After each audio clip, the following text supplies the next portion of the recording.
So now I'd like to introduce Dr Ayesha Rahim, CCO at Langston South Cumbria.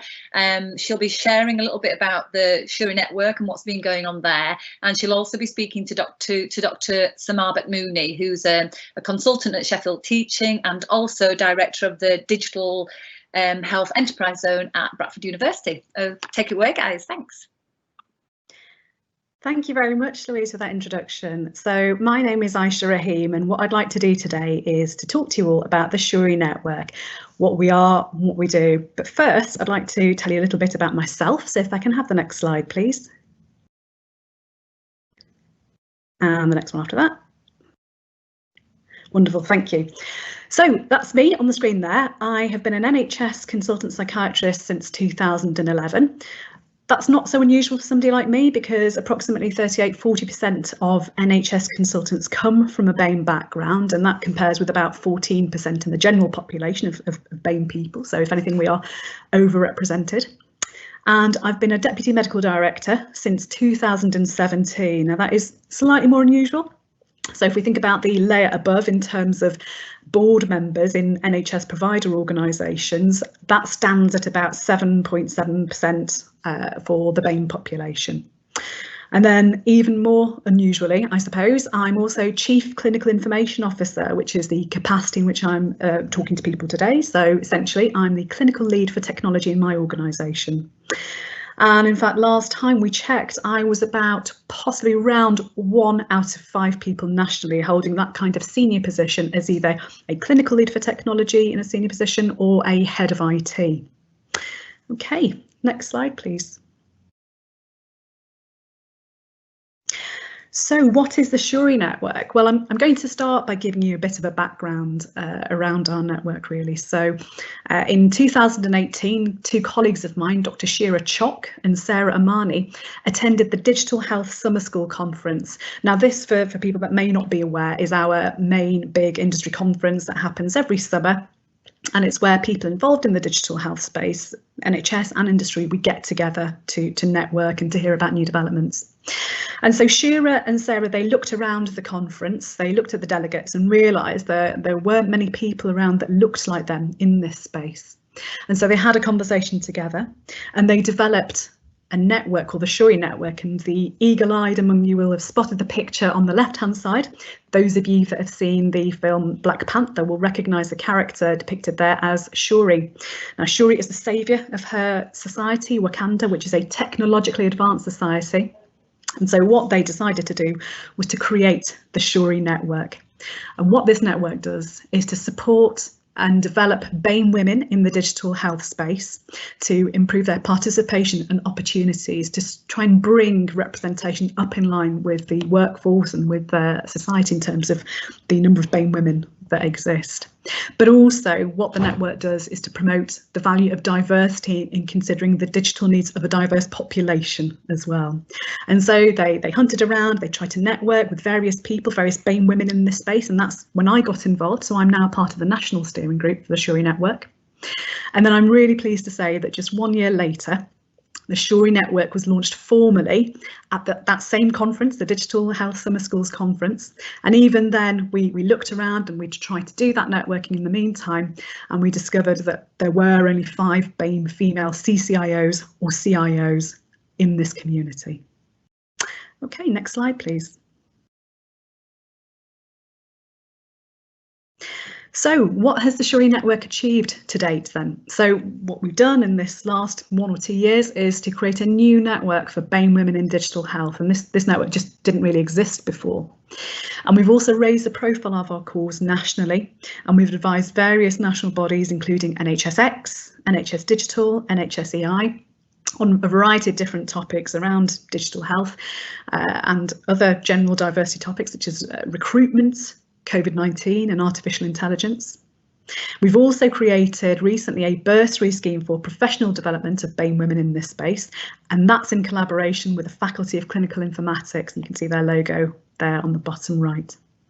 We've also done work with schools to promote careers in digital health. And I'm really, really pleased and proud to say that we've got now over 700 members in the Shuri Network, which includes allies, so you don't have to be a BAME woman to join our network. And we've also had pledges of support from Health Education England, who fund us, NHSX, NHS England, and also from industry as well, from IBM and Cerner. Right, so if we can have the next slide, please. So what's next for the Shuri Network? Well, what we'd like to do is to grow our network further, again, both in terms of BAME women and our allies. We would like to continue to inspire others as well. So we've already inspired the creation of Project DESI, which is Digital Empowerment Through Social Inclusion. And that's a group that's dedicated to improving digital inclusion in BAME communities in general. So we'd love to see more of this. We want to create further strategic partnerships. So you'll see 3 of our partners along the bottom of the screen there: Hunter Healthcare, who are involved in recruitment, Tech UK and the Health Foundation. And what I'm really excited about is our building up of the offer to our members. And there is so much that we have got planned that we are in the process of delivering, but you will have to tune into the conference tomorrow morning, because you will hear from Shira, the co-founder, and also Ijoma Azodo, who is one of our steering group members. So you can hear about all the work that's going on now for our members, but I won't steal their thunder just yet. And so also on the slide, you will see our website address, our Twitter handle and our email address. So please do get in contact with us, sign up via the website to our network, and you will hear more of what we've got on offer. OK, so if we go to the next slide, please. And so what I'd like to do now, it's my great pleasure to introduce Dr Samar Betmouni, who is a member of the Shuri Network. And professionally, Samar is a consultant neuropathologist. And as well as being in clinical practice, Samar also has a background in research and education with a special interest in digital pathology. So welcome, Samar. It's really great to speak with you today. Hi, Ayesha. Nice. Thank you for inviting me. Oh, it's our pleasure. So, Samar, I wondered if you could just start by telling us a little bit about your professional background and what it is that you do. Okay, so as you say, I'm director of the Digital Health Enterprise Zone at the University of Bradford. I do that part-time, and that's a programme that brings together NHS and social care, academics and businesses to work on digital medtech solutions for clinically driven challenges. Also working part-time back in the NHS as of the start of this month as a consultant neuropathologist at the Royal Hallamshire Hospital in Sheffield. And that really takes me to my background. I'm a medic by background, but have spent time both in the NHS and also doing pure research. My PhD was funded by a biotech company, so I through that I had great insights into how business works as well, because it works very differently to academia and the NHS, which has always been quite an interest of mine. So my background really is, in terms of profession, is, you know, the route was going to medical school, qualifying as a doctor, and then over the years qualified many years ago, but then developed a specialism in pathology and pathology related research. Thank you. And can you tell us a little bit more about what your experiences have been as a BAME woman in this space? Yeah, I've spent some time reflecting on this. I think, you know, working from home during this pandemic and all of the things that have happened in terms of health inequalities, the disproportionate impact on the BAME community of this pandemic, just leads you to think and reflect on things that have happened. So my family moved to the UK when I was 7, so many years ago. And when we came, you know, I could only really count to 10 in English and, you know, say please and thank you. So that's where I started in the UK at 7. And over that time, encountered a number of things that I did at the time just sort of didn't really make much sense of, or thought they were an opportunity to just change perceptions about people who come from the Middle East. So, you know, school being told by, you know, an 8-year-old friend, boy, you know, a schoolmate, that I should go back to my own country, You know, later on, when a patient asked to be seen only by an English doctor, when on a surgical ward round, we had myself and 2 senior colleagues of North African and Indian heritage, but we all had foreign names. And, you know, the response of my registrar at the time was, you know, "We are all you have," very politely, and that's always stuck with me. You know, a coroner's officer just communicating her relief when she called me back, because she thought that we were going to have great difficulty communicating because of my foreign name. You know, a nurse asking me if we had chocolate in my country, which was a bit odd. Things like that. And a colleague, you know, that I like a lot, asking me if Arabs had a culture of love songs and poetry, because she understood that all marriages were arranged, so there wouldn't be need for love songs. So it's those sorts of things at the time I saw as opportunities to just change people's perceptions. And as a woman, you know, I would have experienced many things that, you know, I'm sure I don't have to tell this audience about. Okay, thank you very much for that, Samar. One of the things that came out in our conversation before the conference is around the thoughts that you had related to the relationship between diversity and its implications for your field of digital pathology. And I just wondered if you could say a little bit about that. Yeah, I think when I first got interested in digital pathology and started going to Digital Pathology Congress and so on, I was struck by the very low number of women first that attended these conferences, attended and were asked to speak. Actually, it's not just speakers being panel members, and also by the low numbers of people, you know, of Black and minority ethnic origins. So, and that's when I started conversations actually with Lou at One Health Tech about having a Women in MedTech group as part of the Digital Health Enterprise Zone. So that was certainly striking, and it still is striking, and we still have a lot, I think, of work to do on that. I'm also concerned, you know, in terms of just research and AI development, that we have a workforce that are developing this, that are diverse, so that we avoid bias in terms of diagnostics, because we don't want to add to health inequalities by taking on health technology innovation. So that's been an increasing interest of mine. Okay. And so, having reflected on these experiences that you've come across, both from a personal perspective and also professionally, what you've come across in your field, your particular field, what do you think needs to happen next to improve the situation as it is currently?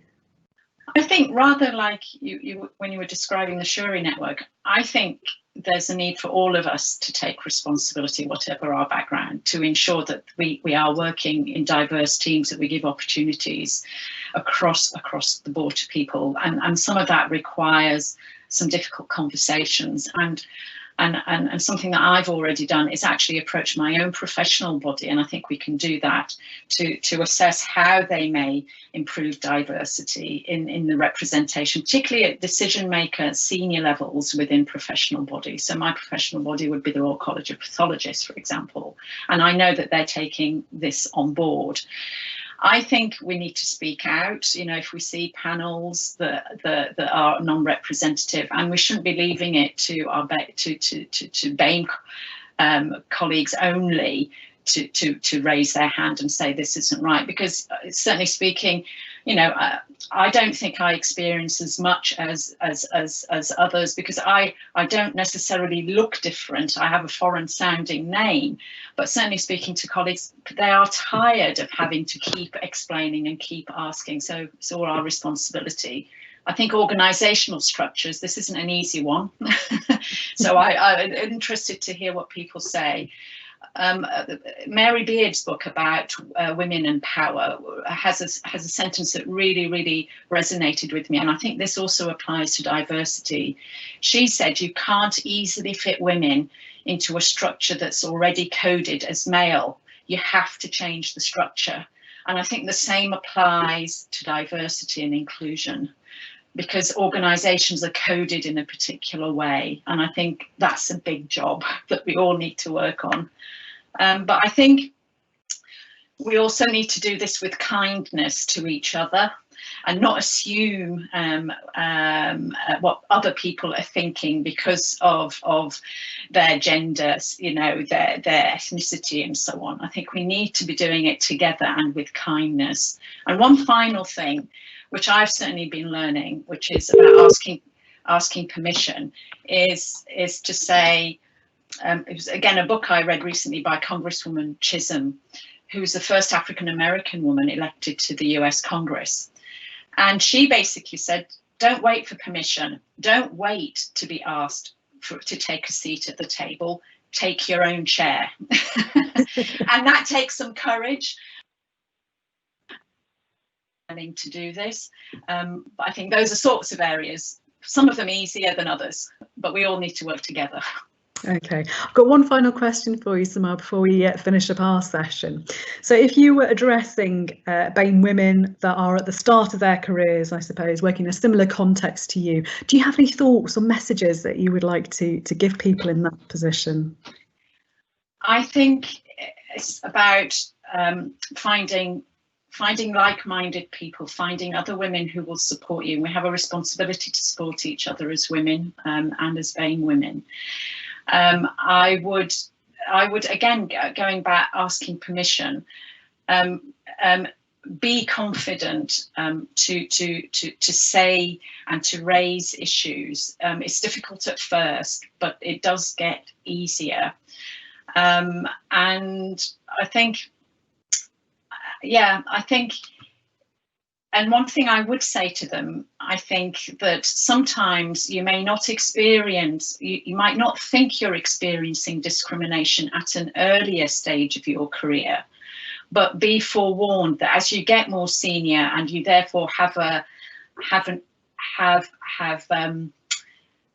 experience and something to contribute, that's where you might encounter difficulties, because, you know, as you become more senior and you have an opinion, some people don't quite like that.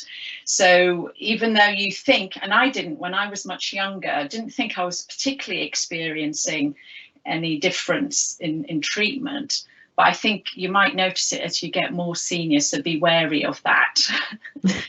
so find allies, and be confident, and be aware that sometimes people don't like to hear from women with an opinion, and you've got to sort of find a way of influencing people. And I think being kind is really important, being kind, and not making assumptions about people, whoever they are.